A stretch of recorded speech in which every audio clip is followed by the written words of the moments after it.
decision some 10 years ago to make Chris the general manager and support that we gave him is probably the best thing we've done. And we have profited from it, not just, in fact, not at all really in a financial way, but from the heart. He carries the message and he makes the business work, and that is terrific. So,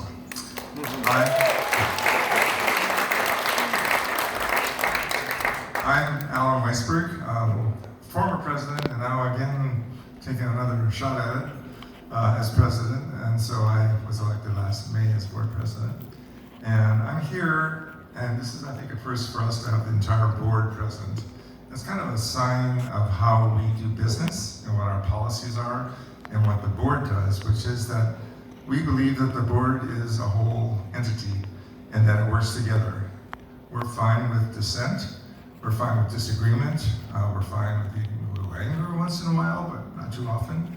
But we work together. And tonight's message is a really important one because we have the job that Chris did not cover tonight of telling you where we think we are going in the future. That where we're going has certainly been on that like this. Crazy.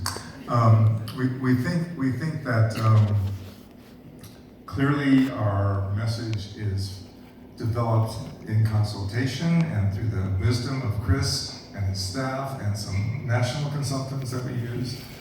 Chris belongs to the national organization for co-ops like ours, which is very helpful for us to know how to move forward. So, but the policy itself is the responsibility of the board. We do not mingle in a lot of the details. That is our policy as well. But we do care about the future, and we do care about certain aspects of the co-op, partly because we're required by law to do so. So I want to give a kind of overview of how we got to where we got, and then we're going to have various board members tell you the components of it. We'll build on what Chris has already said, of course, and we'll build on each other. We might be a little repetitive, but you'll bear with us. First of all, the co-op really exists as kind of a three-legged stool. The first, of course, is you folks. I was going to say 500, but I have to lower that a little bit. But we did sell 500 tickets, so what can I say? The people who are here tonight, and if I do my math right, about 87 or 8,800 other members of the co-op. That's what the co-op is all about. It's you as members, and you all are equal members. You all own the same amount of the co-op, the payment that you make. The second leg really is the board of directors, and that's why we're up here. And our job really is policy.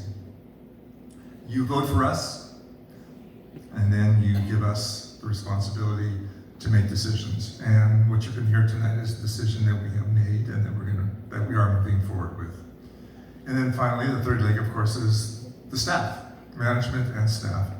And we have unbelievably great management and staff.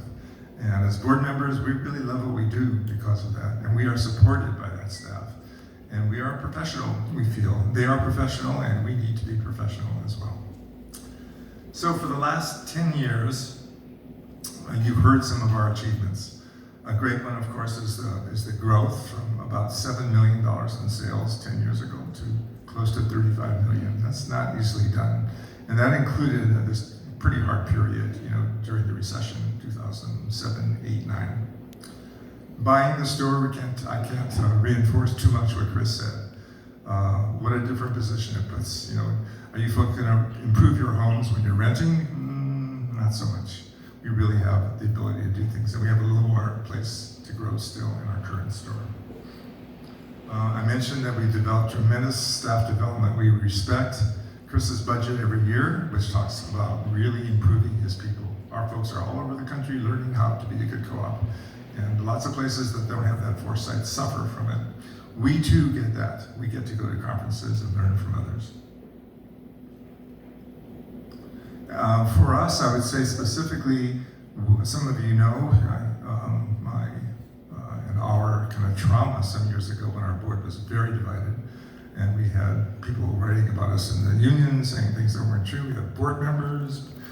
It was a hard time, We didn't have very good policies, we didn't have very good procedures, we developed them, and I think that's one of our greatest accomplishments, is that we really are very clear about what we do and what Chris and the staff do. So we now have a policy. Where are we going to go now? We've not quite maxed out at this store, but we're close to it. We could kind of rest on our laurels, make it a little better, do a little bit more here, a little bit more there, take over the space that we own, where the optometrist is. Maybe try to dig into some of the walls and build something else on that staff. That is not that we've considered all these things. I've been studying them for 2 or 3 years, and that's not where we want to go. So where we do want to go is to expand our impact by developing more stores. One at a time, of course. But what we know, and you'll hear more about this from the other folks, so I won't go into great detail, but most of the co-ops that we respect most and that have had the greatest impact in their communities now operate more than one store. There's lots of questions, I know, that come up about that unfortunately tonight's not the time we're going to be able to answer them. We're going to have a forum in January 21st, and so maybe you might be thinking about questions that might be asked at that forum. So there'll be some paper and pencil, and there'll be a big black bowl at the entrance for you to put that in, and that we will consider that. But we will have forums to open some of the greater conversation with you. Let's see what else I put here. So what we're going to do now, we have been graced with tremendous support, not just from Chris, not just from Kat. Is Kat here someplace? Where's Kat? This woman down here makes our job really a good job. Kat Bass, Patterson Bass.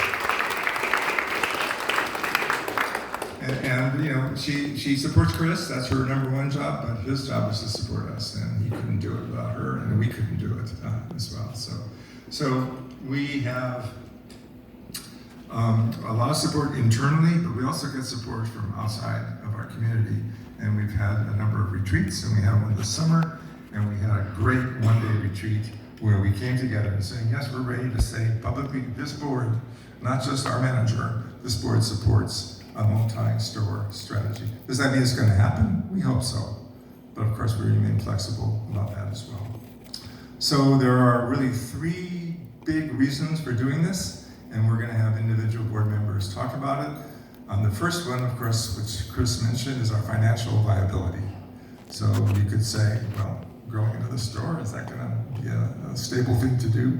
Well, we think it is. So to discuss that and to address the questions you might have about that, we have our treasurer, our longtime treasurer, Mark Fenton, and a newer board member, Jonathan Collins. Collier.